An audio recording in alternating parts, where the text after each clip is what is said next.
Hello and welcome to the United Voice. Hopefully, this is my very first successful, and I should say successful, live stream. The stream was supposed to go on live at 10:30 this morning, but I had some technical issues. It was down to my lack of knowledge to do with this kind of stuff. But anyway, what we're talking about today, I'm talking about the transfer window and how it opens on Wednesday, June the 14th, so just a couple of days away. And I'm going to ask you a question straight away. Do you think United will make some early signings? I, in fact, think that United may make a couple of early summer signings. And here's what I think could happen. And I don't base this on any knowledge of what Erik Ten Hag's budget is. But I think right now, according to current rumours, that we could potentially sign one midfielder, two strikers, and potentially a central defender. Feel free to chip in with your comments as this is live and let me know your reaction to anything that I say and anything you have an opinion on, as long as it's not, you're not being derogatory towards anyone else in the comments or anything else, or me, in fact. Uh, please tell me what you like, say what you like. So let's get into it. Who are the four players that I think United have a real potential, as in they've shown interest or something else of signing this window? So I start off with Mason Mount. So, yeah, Mason Mount. He's been heavily linked with United, and he's a top priority for Erik Ten Hag. Uh, and this story, the story of his potential signing, seems to have been gaining momentum in the last week. So, as we know, over the last few days, or even the next few days, the transfer window will open. And apparently, United have already set a limit to how much the club will spend or are willing to spend on signing him. So that's said to be 60 million. And I think that's changed since last week. Last week, I was hearing 50 million that United wouldn't pay more than that, but now potentially it's 60 million. That's still less than what I've heard that Chelsea are asking. Chelsea are potentially asking between 70 and 80 million. So there could be a 10 to 20 million deficit there. Either way, United won't pay more than 60 million for the Chelsea star. And what with United being in pole position to sign him, uh, that's because obviously he's shown signs that, or shown signs that he's interested to come into the club. Um, but is he the right man? Or do you just trust the fact that Ten Hag wants him, so therefore he must be the right man for United? Let me know in the comments below. But let's have a look at what some fans have been saying about Mason Mount and whether they think he's a good signing or not. Because ultimately, this is all about opinion. And I'm a fan, you're a fan, and we want to know what other fans think. Samantha says, I don't think he starts if we get him. I think we get another more defensive minded midfielder and Mount would just improve our squad depth. Now, come on. No way. No way. No way do I think that's true. We are not going to spend what could be a considerable amount of a small transfer budget on a player that sits on his backside on the bench and just improves depth. What if I could speak to Samantha, I'd say to her, who do you think he's not replacing? Do you think that Christian Eriksen had a great return to the side after coming back from that ankle injury? A lot of the time he just disappeared. He looked like a different player, not the player who joined us in January, joined us in the summer transfer window last year. So I don't, he's coming in to replace Christian Eriksen. If we're signing him, Mason Mount, he's coming to replace Christian Eriksen. And now someone responded to that. Eden said, assuming you keep Fred, says that's your squad depth. Fred will become a bench player. along with Christian Eriksen, and like I just said, and Mason Mount will come in and be a starting player. Says you're acting like Man City having abundance of midfielders when they really just have Gundo, Bernardo, and De Bruyne rotating. Buying a 60 million bench player would be stupid. We all just become too used to seeing cash splashed around. Now we have, and Erik Ten Hag, he's more astute now. But when I say that, I'm just assuming that Erik Ten Hag has some say in how the money is spent, because ultimately he may put a list of players to, let's say, Arnold and Murtagh, and maybe that's his involvement. That's where it stops. We just don't know whether these guys even listen to Erik Ten Hag beyond him saying who his preferred players are. Um, now, Alex said uh, that he definitely starts over Eriksen. Eriksen has been great, but he's not athletic enough, and I have to agree, he is not. Mount is a better dribbler, better goal scorer, better defensively, and more athletic, which is exactly what Ten Hag wants in a number 8. Exactly, that's what we need. As I said, Eriksen, he's done great for United, but since he came back from that ankle injury, he hasn't looked like the same player. Whether he wasn't quite fit enough, was a little afraid to put himself about. I mean, the guy's what, 31? So, I mean, it's not that old these days for footballers. You've seen there's a lot more longevity in the professional game than there was. Um, Going back to Ryan Giggs' time, I mean, obviously he made it till he was like in his early 40s, but um, I think it just helped him that he was a legend at our club at the time, and he still had some qualities. I mean, he lost his pace, but his dribbling and his passing and his football intelligence was still remained intact. So, but yeah, I see him as replacing Eriksen. Fred and Eriksen are two completely different players, so they don't complement each other. They both will do a different job from the bench, and that's just the way I see it. Um, what has someone else said?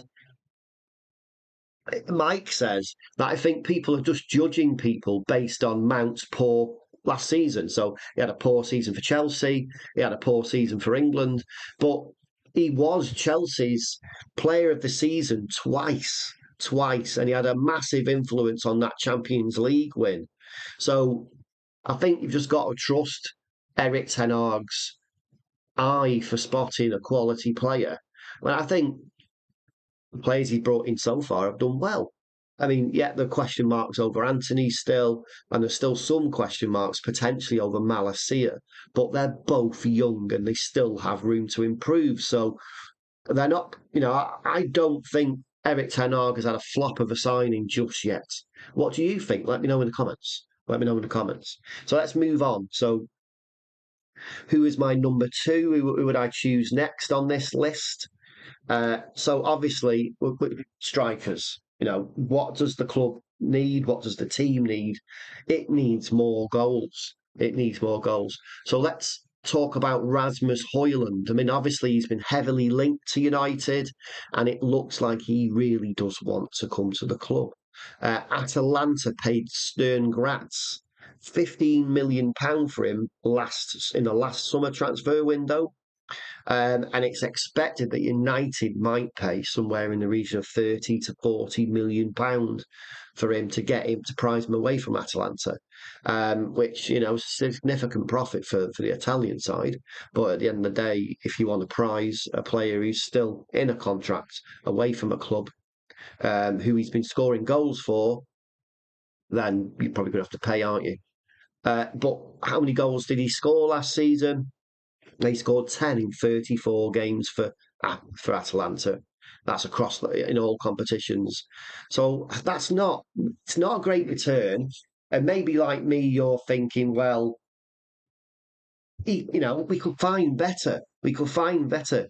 But I don't think Erik Ten Hag sees him as a lead in the line next season. No, I really don't think he does. Instead, I think he sees him as a kind of Well, we'll talk about how he sees him. Let's carry on talking about what he did last season first. So build a little bit of a picture first. So he also scored 5 goals for Denmark last season in just 2 games. So he made his first senior start for the country, and in his first senior start, he scored an hat trick in a 3-1 win over Finland. So that was in March. I know, okay, Denmark against Finland. You'd expect Denmark to beat Finland, but the Finnish players, they're still professionals. They may not be up to the high levels that we're used to, but the fact he scored a hat trick in that game, it's no wonder that he's attracting plenty of attention from clubs around Europe. And he has been called the next Erling Haaland. Now, I think that's just flattering him a little bit. I don't think he's at that level. I really don't. Erling Haaland's, for being in the same age group, roughly around the same age, I think he's leaps and bounds ahead of Højlund. But with that in mind, he is a prospect, a great prospect, and I'm quite excited about the fact that he could be joining us. Though he's still young and he's largely inexperienced, that's for sure. I think it would be a bit of a statement signing, the fact that it would it would mean that Ten Hag is looking forward towards the future. And as I said, I think he'll be an understudy to a more proven goal scorer. Yes, okay. Some of us had hoped for Harry Kane, but it's looking increasingly difficult for United to get him. So we're going to have to look elsewhere, I think. Look elsewhere. So what are people saying about Højlund? Are people excited? Do people not want him to come to the club? Do you think we're going to pay over the odds for him? I mean, you can let me know in the comments, but let's have a look what some other people are saying. I mean, Ali said that Højlund will be like Man City's Julian Alvarez type of signing, a good backup, and he will shine when given opportunities. And then Jesse underneath basically saying, but City got Haaland and Alvarez for less than what we would have to pay for Harry Kane. That's a little off topic, but that's crazy, isn't it? So let's say we pay 100 million for Harry Kane, which, like I just said, I don't think we're going to get him anyway. Well, let's say we do. City got Haaland and Alvarez for uh, less than what we'd have to pay, or less than what anyone else would have to pay. And it just makes you wonder, how does City do this? I mean, talking about Liverpool a minute, this last week they've agreed a deal to sign Alexis McAllister from Brighton for £40 million. How do they do it? How do they do it? I mean, you'd expect probably United would pay 80 million for Alexis McAllister. And I think 40 million for Alexis McAllister undervalues him a little.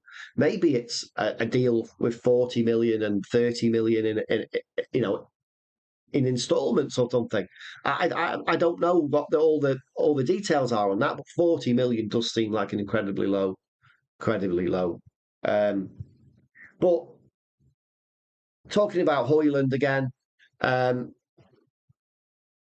he's going to be, I think, a great stand-in for whoever comes along. Let's see what someone else said about this. Um, Højlund is very good. He has unbelievable speed and he's intelligent. He's a good signing if that happens. And then a bit of a negative comment: 50 million on a very good squad player isn't good business at all. Good business was 30 million on Malacia. Now, I mean, don't be wrong. He's not going to. The intention of signing Højlund, I think, isn't to keep him as a squad player. He's going to be a striker for the future. So if you're signing like an Osimhen or a Kane or whoever, to be your frontline attack, this experienced striker, Højlund's going to have someone to look up to and learn from. And I think that is Ten Hag's intention, or I hope that would be Ten Hag's intention here. Um, and then someone else is responding to that, saying 40 to 50 million is a standard rate for pretty much every player signed by the top clubs nowadays. Rarely goes below that. I kind of don't agree. I think I just mentioned that Alexis McAllister, Liverpool, 40 million. I think it just depends on who your negotiators are and what financial deals they are able to strike. So I don't think there is a kind of this standard rate at all. Um, yeah, no, I don't. I just don't agree with that. Do you agree with that? Do you think there's a standard rate when it comes to signing players of certain levels of quality? I don't. I don't at all. So let's move on. Let's move on. Let's move on to the next player on the list.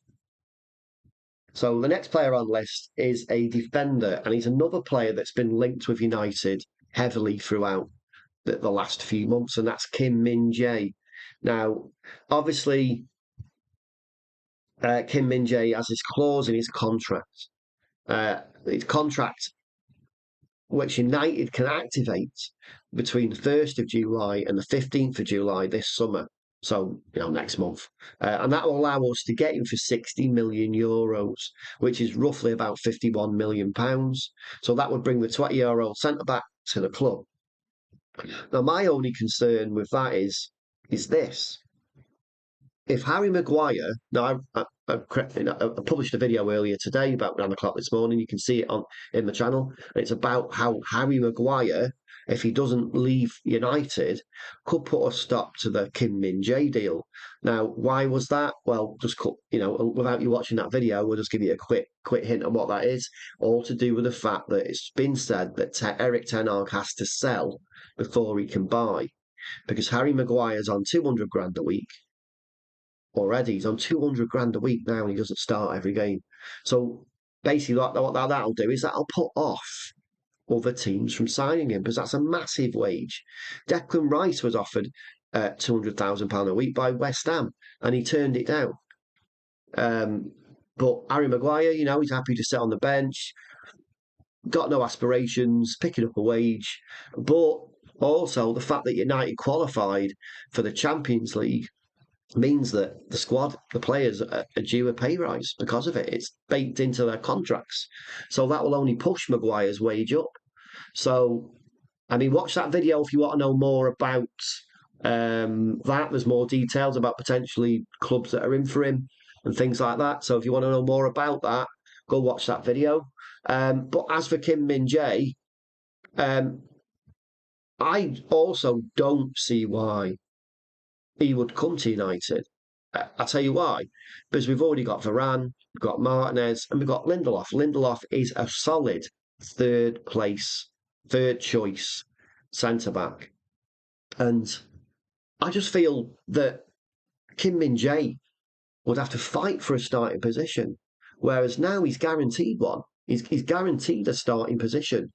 And what player would want to, unless it's just for money, and if he just comes to United for money, then that's a player we don't want. We don't want mercenaries at the club. We want team players, want squad players, want players who want to help people and help Ten Hag, find his vision or fulfill his vision for the club. The last thing we want is someone else coming along, happy to sit on the bench for hundreds of thousands a week. It's absolutely ridiculous. But yeah, let's have a look at what some of the fans are saying. Let's just move on to that. Now, Stephen says, and he's been really pessimistic, and I don't want to be pessimistic, but this is what he said. He said, Kim Min-Jae is probably going to be our only signing of the summer transfer window. After all this fuss, I don't trust Arnold and Murtagh, who only got their positions due to being mates with Ed Woodward. If we have a bad summer, we will drop somewhere in the region of 6th to 12th place next season. Oh, come on. Come on, Stephen. You can't be that negative. I don't think Kim Min-Jae's a priority anyway. A striker or two strikers is the priority. But yeah, Maguire's got to go. And if Maguire don't go, it may affect the Kim Min-Jae deal. But ultimately, I don't think Kim Min-Jae is a priority unless you believe this, which is Varane is coming towards, or he is in the end, at the end, towards the end of his career. He's slightly injury prone. He can't play really more than a couple of games a time. So Kim Min-Jae, it's been said that Kim Min-Jae is Erik Ten Hag's replacement for Varane, and Varane will drop into third and choice, and then Lindelof will drop into fourth place, which is why, again, the Maguire staying puts a kibosh, stops the purchase of Kim Min-Jae. I don't know if that's true, but one thing we do know is true is that Varane is coming towards the end of his career. So the fact that it's potentially possible that Kim Min-Jae may come to the club, that means that Erik Ten Hag's being extremely proactive in the fact that he's looking ahead. And that's similar to the Rasmus Højlund thing. He's looking ahead. So if he was to sign like a 31-year-old, 30-year-old Harry Kane, yeah, he's going to get us goals this season. He'll probably get us goals next season. But having Rasmus Højlund there, playing a bit part role, learning from Harry Kane, one of the best, who I believe is one of the best. I didn't always, but that 2-2 draw against United, what he did in the second half for Tottenham, I thought was absolutely fantastic. He showed his all-round game in that game and stood out for me. And he then convinced me that if we could get a striker, it should have been him. It should have been him. Obviously, Osman for the long-term future, but Osman's going to be, out of this space. Got that much interest in him that I'll talk about that a little bit later anyway. But yeah, Kim Min-Jae could be a stand-in or a replacement for Varane, ultimately, I think. And I think that's probably the most likely thing. What do you think? Let me know in the comments. Let's move on now. So we'll move on to Randal Muani, so another striker. Now, I could have just talked about Harry Kane, couldn't I? I really could have. I could have said, Harry Kane this, Harry Kane that. But we've all heard that before. I mean, and you've got to admit, we all keep an eye on what's going on in the news, and it's pretty obvious that the Tottenham boss doesn't want to sell him to us. He doesn't want to sell him to another English team, and that's probably not going to happen unless we pay stupid money for him. And it's most likely that he'll probably go abroad. And there was talk about the fact that Harry Kane didn't want to play abroad, but I've heard stories and read reports about the fact that that's not true. The fact that yes, okay, what striker wouldn't want to break Alan Shearer's goal scoring record in the Premier League? But by all accounts, that's not going to stop or wouldn't stop Harry Kane from moving abroad.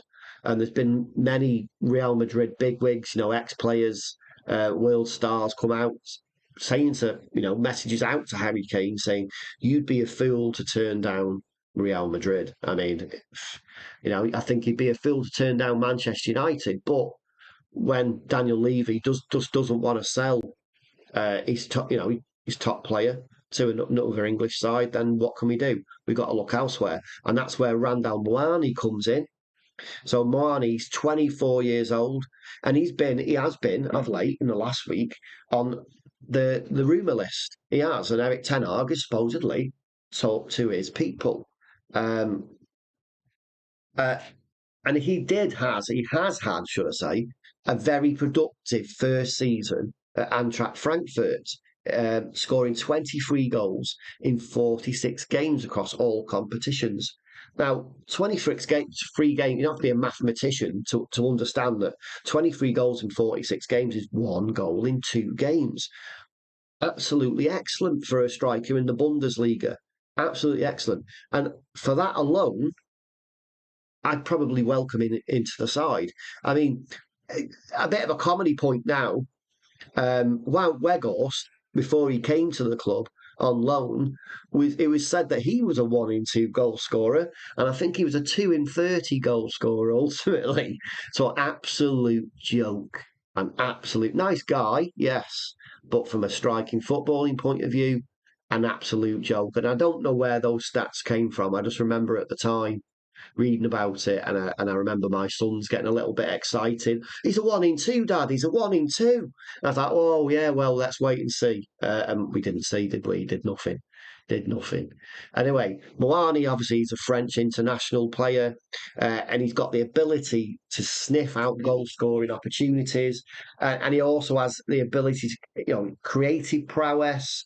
He's got tactical. He's an intelligent player tactically, and he's extremely versatile. And it should make him an ideal attacking partner for like uh, Rasmus Højlund and Marcus Rashford. Depends on how Erik Ten Hag decides to use Rashford in the upcoming season. And now the problem is that a lot of teams are in for him. I mean, just today when preparing for this, I saw a news report about Real Madrid again. Real Madrid are interested in Randal Muani.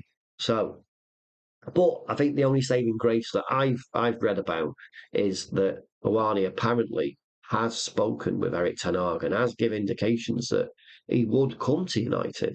But the price is the issue. Right now, he's still in contract. He's not been at Frankfurt for that long, and the price is around €100 million. So that could price us out. And the fact that Real Madrid are interested, Chelsea need a striker. Chelsea need a striker.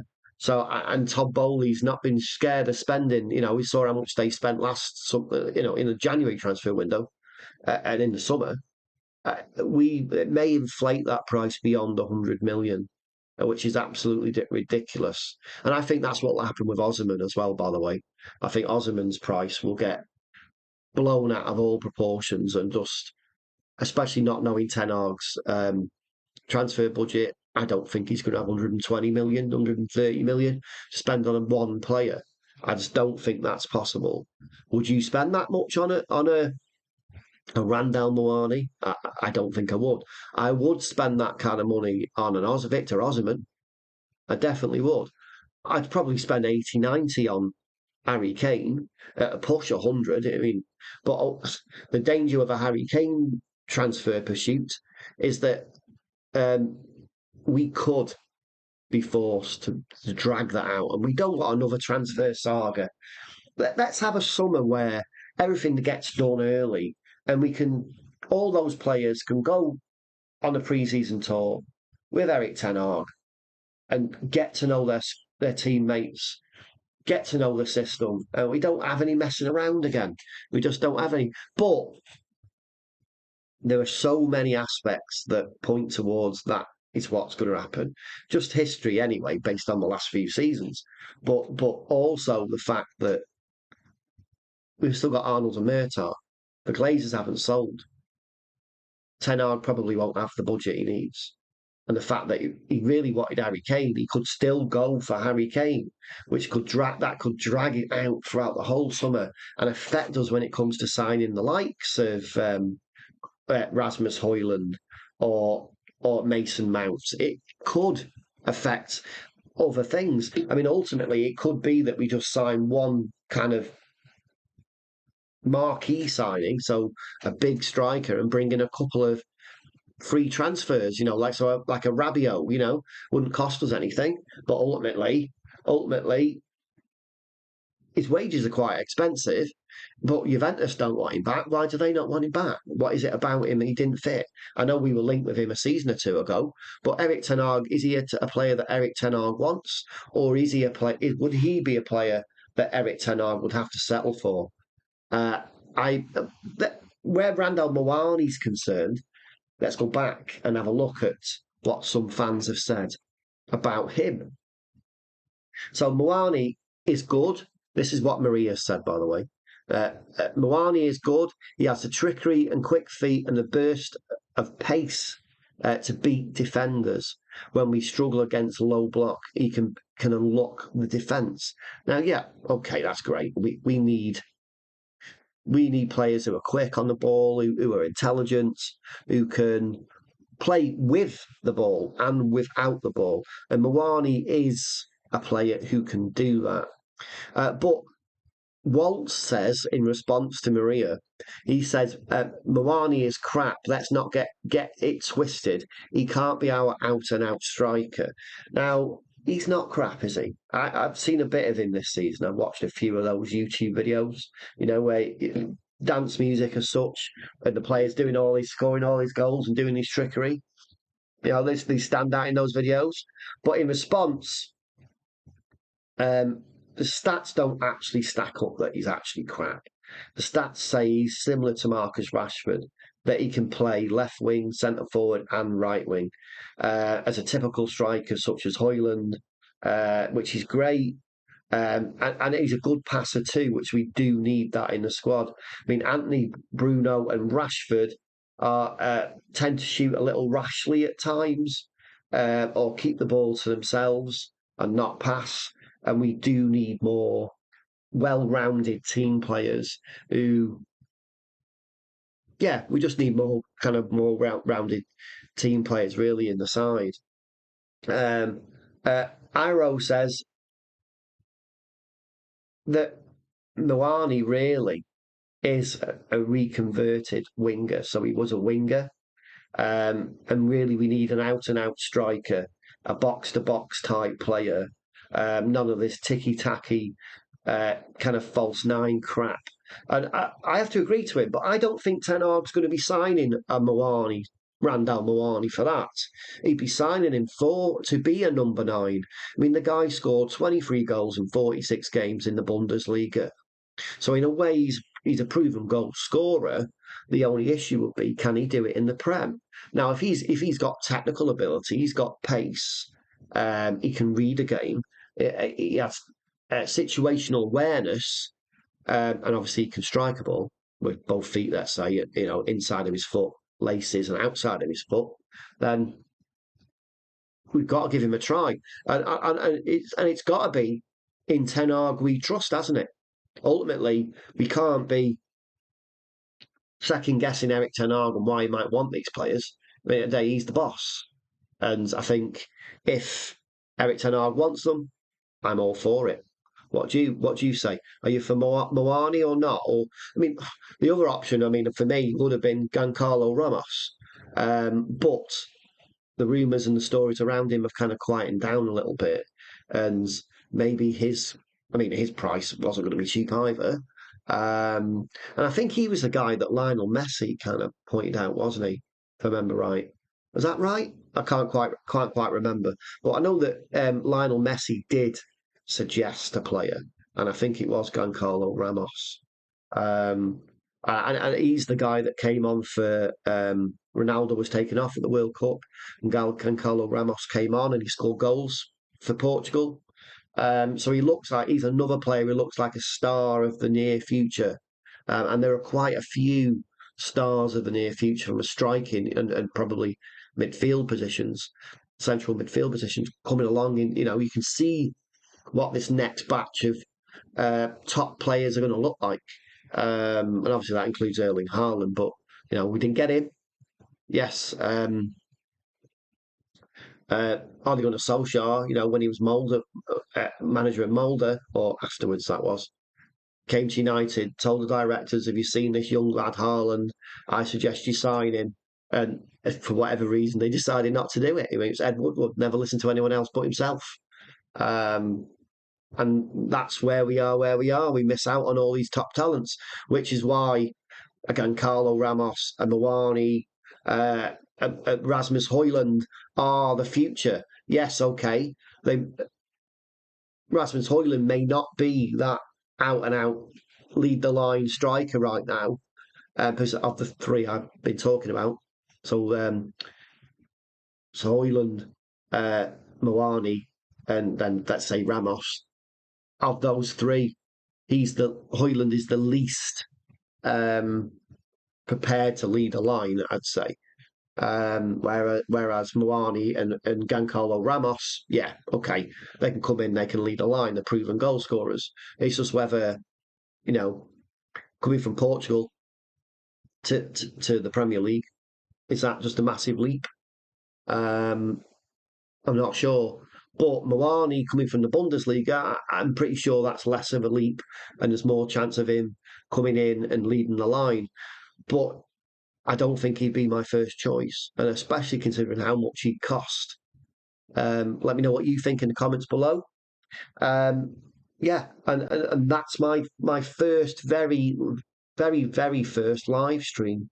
Um, if you've not seen the video yet, go and watch the Erik Ten Hag vs Ole Gunnar Solskjaer first season comparison. You'll find that in the playlists. Just have a look around. You'll find it in there. It's a very interesting video. There's lots of statistics in there. You can join in the conversation on that. Obviously, that video I published earlier on today.